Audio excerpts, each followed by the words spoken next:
கர்த்தருடைய பரிசுத்த நாமத்துக்கு ஸ்தோத்திரம் உண்டாவதாக. மறுபடியுமாய் தெய்வ வசனத்தை தியானிக்க கர்த்தர் நமக்கு இன்னொரு சந்தர்ப்பத்தை கொடுத்திருக்கிற தேவனுக்கு கொடான கொடி ஸ்தோத்திரம். தலைவணங்கி ஜெபிப்போம்.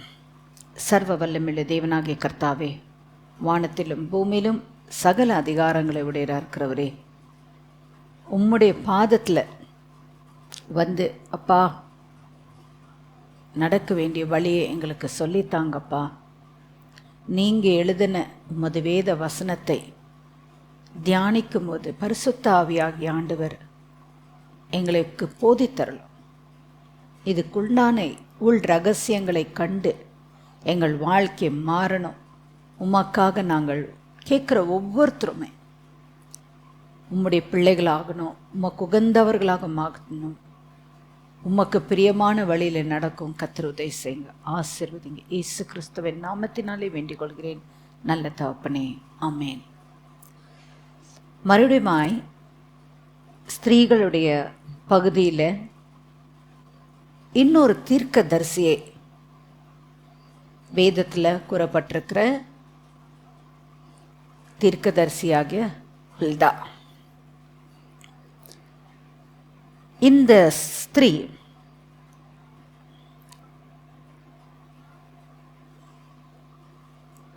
எவ்வளோ தெளிவாக தேவனுடைய காரியத்தை குறித்து தேசத்தில் நடத்துகிறாங்க என்பதை நம்ம பார்க்க போகிறோம். அநேக ஸ்திரீகள் காணப்பட்டாங்க, ஆனால் குறிப்பிட்ட ஸ்திரீகளுடைய வாழ்க்கை கர்த்தருக்கு பிரியமாய் காணப்பட்டது. இதில் தேவனுடைய வசனத்துக்கு நேராக நம்ம வரும்போது, கர்த்தர் ஒவ்வொரு மனுஷர்களுக்குள்ளேயும் காணப்படுகிற குணங்கள், அது நல்ல குணம், கர்த்தருக்கு உகந்த குணமாய் இருக்கும்போது கர்த்தர் அவருடைய ரகசியத்தை அவர்கள் மத்தியிலே பகிர்ந்து கொடுக்கிறார். பாருங்க, அந்த காலத்தில் ஜோஷியா என்ற ஒரு ராஜா, மனாசே ராஜாவுடைய மகன். அவன் தகப்பன் தாய் ரொம்ப மோசமானவங்க, கர்த்தரை துக்கப்படுத்தினாங்க. ஒரு கட்டத்தில் மனாசே கர்த்தருக்கு விரோதமாக போனதுனால அவனை சிறைப்பிடிச்சு கொண்டு போயிட்டார். பிறகு அவன் கதறி அழுகிறான் கர்த்தரிடத்தில். மனம் இறங்கினார் தேவன். சரி பொழைச்சிக்கோ அன்னு சொல்லி அவனை சிறையிருப்புலேருந்து கொண்டு வரார். என்னென்ன தவறு செய்யக்கூடாதோ அத்தனை தவறும் மனாசே ராஜா செய்தார். ஆனால் அவருக்கு பிறந்த பிள்ளையாகிய ஜோஷியா உண்மையாகவே கர்த்தருடைய இருதயத்துக்கு ஏற்ற மனுஷனாக இருந்தார். கர்த்தருக்கு என்ன பிரியம், கர்த்தருடைய வழியில் நான் என்ன செய்து அவரை நான் பிரியப்படுத்துறது. இந்த பகுதியை நான் படிக்கும் போது என்ன ஆராய்ஞ்சு பார்க்கணுன்னு நான் யோசித்தேன். தெய்வஜனமே, நீங்கள் ஒவ்வொருத்தரும் வேதத்தை வாசிக்கும்போது உங்களை அந்த இடத்துல வைத்து கர்த்தாவே, எனக்கு நீங்கள் என்ன குறை இருக்குதுன்றது எனக்கு காண்பீங்க. என் வாழ்க்கையில் நான் உமக்கு நேராக நான் நடக்கணும், உமக்கு பிரியமாக நான் நடக்கணும். நினைக்கலாம், இல்லையே என்கிட்ட கரெக்டாக தான் இருக்குது. மனுஷனுக்கு செம்மையாக தோண்டுகிற வழி உண்டு, ஆனால் முடிவு மரண வழியாக மாறிடும். அதுக்கு நம்ம இடம் கொடுக்கக்கூடாது. ஜோஷியா கர்த்தருக்கு பிரியமான ஒரு மனுஷனாய் காணப்பட்டார். தன் தகப்பன் தன் தாய் செய்த அத்தனை பாவத்திலிருந்தும் விலக்கி தன்னை பரிசுத்தமாய் முதலாவது தன்னை சுத்திகரித்தாப்புல. சுத்திகரித்தது மட்டுமல்லாமல் தன் தேசத்துக்கும் சுத்திகரிக்கிறதுக்கு எல்லா விதமான வழிகளையும் கற்றுக் கொடுத்தார். ஒரு அதிகாரத்தில் இருக்கிற ஒரு மனுஷன் அவர் ஞானமாய் நடக்கும்போது, தேவ ஞானத்தோடு தேவனுக்கு பிரியமாக நடக்கும்போது தன் ஜனங்க அத்தனை பேரும் சந்தோஷமாக இருப்பாங்க. சமாதானம் காணப்படும் அந்த தேசத்தில். கர்த்தருடைய அனுக்கிரகங்கள் அங்கே காணப்படும். கர்த்தர் பிரியப்படுவார். நாம் யாவரும் ஜெபிக்கணும். ஏனென்றால் நம்ம குடியிருக்கிற தேசம் கர்த்தர் ஆசீர்வதிக்கணும். ஏன்னா அதுக்கு தேவன் கொடுத்துருக்கிற கட்டளை. இந்த வசனத்தை முதல்ல வாசிக்கலாம். அதிகாரிகளுக்கு நம்ம ஜெபிக்கணுன்றது, ஏன்னா இது தேவன் போட்ட கட்டளை ஒவ்வொரு விசுவாசிக்கும்.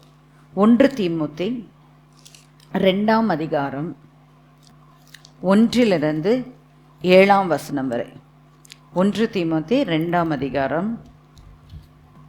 நான் பிரதானமாய் சொல்லுகிற புத்தி என்னவெனில், எல்லா மனுஷருக்காகவும் விண்ணப்பங்களையும் ஜெபங்களையும் வேண்டுதல்களையும் ஸ்தோத்திரங்களையும் பண்ண வேண்டும். 4 காரியம் கர்த்தர் சொல்றார். முதலாவது விண்ணப்பம், ஜெபம், வேண்டுதல், ஸ்தோத்திரம். இந்த 4 காரியம் கர்த்தர் ஒவ்வொரு பிள்ளை, அவருடைய பிள்ளைகளாகிய விசுவாசிகள் ஒவ்வொருத்தருக்கும் வைத்திருக்கிற கட்டளை. பெட்டிஷன், விண்ணப்பம், ஜெபம், பரிந்து பேசி அவர்களுக்காக இன்டர்செஷன் பண்ணுறோம் பார்த்தீங்களா, அது ஸ்தோத்திரம் பண்ணுறது நமக்கு கொடுக்கப்பட்டிருக்கிற காரியம். படிங்கம்மா. நாம் எல்லா பக்தியோடும் நல்லொழுக்கத்தோடும் கலகமில்லாமல் அமைதலுள்ள ஜீவனம் பண்ணும்படிக்கு ராஜாக்களுக்காகவும் அதிகாரமுள்ள யாவருக்காகவும் அப்படியே செய்ய வேண்டும். ஸோ நம் தேசத்தில் ஏன் நம்மளுடைய காலனியை மேனேஜ் பண்ணுறாங்க பார்த்தீங்களா அதிகாரிகள். நம்ம குடியிருக்கிற காலனி, அதில் அதிகாரத்தில் இருக்கிறவங்களுக்கு முதற்கொண்டு நம்மளை ஆளுகை பண்ணுகிற தேசத்தில் இருக்கிறவங்க, நம்ம ஸ்டேட்டு, நம்மளுடைய கண்ட்ரி ஹெட்ஸு எல்லாருக்காகவும் ஊக்கமாக ஜெபிக்க வேண்டியது கர்த்தர் நமக்கு போட்டிருக்கிற கட்டளை. எதற்காக தேவன் சொல்றார் பாருங்க. நம்முடைய இரட்சகராகிய தேவனுக்கு முன்பாக அது நன்மையும் பிரியமுமாய் இருக்கிறது. எல்லா மனுஷரும் ரட்சிக்கப்படவும் சத்தியத்தை அறிகிற அறிவை அடையவும் அவர் சித்தமுள்ளவராய் இருக்கிறார். தேவன் ஒருவரே, தேவனுக்கும் மனுஷருக்கும் மத்தியஸ்தரும் ஒருவரே. எல்லாரையும் மீட்கும் பொருளாக தம்மை ஒப்பு கொடுத்த மனுஷனாகிய கிறிஸ்து இயேசு அவரே. இதற்குரிய சாட்சி ஏற்ற காலங்களில் விளங்கி வருகிறது. இதற்காகவே நான் பிரசங்கியாகவும் அப்போஸ்தலனாகவும் புறஜாதிகளுக்கு விசுவாசத்தையும் சத்தியத்தையும் விளங்க பண்ணுகிற போதகனாகவும் நியமிக்கப்பட்டிருக்கிறேன். நான் பொய் சொல்லாமல் கிறிஸ்துவுக்குள் உண்மையை சொல்லுகிறேன். ஸோ நம்ம சமாதானமாக இருக்கிறது மாத்திரம் இல்லை, அவர்கள் யாவரும் ரட்சிப்புக்குள்ளே வரணும். சமாதானமாக இருந்தாக்கா தேசம் இவ்வளோ ஆசீர்வாதமாக இருக்கும். தேவனுக்கு இதுதான் பிரியம். ரட்சிக்கப்படணும், அவர்கள் கர்த்தருடைய வழியில் வரணும்.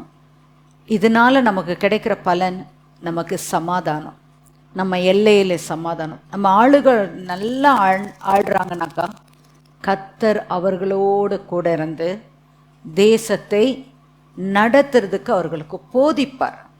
வழி இது, அவங்களுடைய இன்ட்யூஷன்ஸ் கர்த்தர் மாற்றி கொடுப்பார். அப்போ தேசத்தில் வன்முறைகள், கலவரங்கள் எல்லாவற்றையும் கரெக்டாக பகுத்தறிந்து அவர்களை கரெக்டாக ஜனங்களை நடத்துறதுக்கு வழியாக இருக்கும்.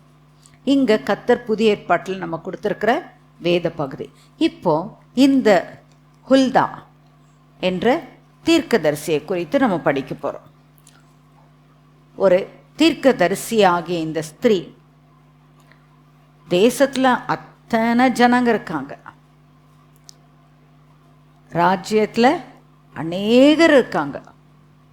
ஆனால் கர்த்தர் அந்த ராஜாவுடைய கண்ணோட்டத்தை அப்படியே திருப்புறார் பாருங்க இந்த ஸ்திரீயாகிய ஹுல்தாவின் மேலே. தேவ ஜனமே, நம்ம ஒரு மூலையில் இருப்போம்.